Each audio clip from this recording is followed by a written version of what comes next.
এক কাক এক টুকরো মাংস চুরি করে উঁচু গাছের ডালে গিয়ে বসলো।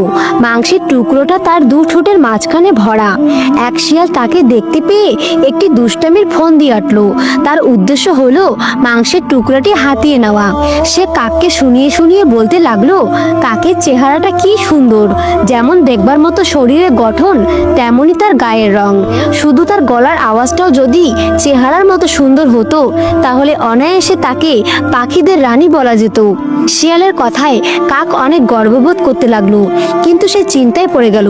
তার গলার আওয়াজের দুর্নাম নিয়ে তার মনে হলো যে সবাইকে জানিয়ে দেওয়া দরকার তার গলার আওয়াজ কারো চাইতে খারাপ না। সে এক বিরাট আওয়াজে কা কা করে উঠল। তখন মাংসের টুকরাটি তার মুখ থেকে মাটিতে পড়ে গেল।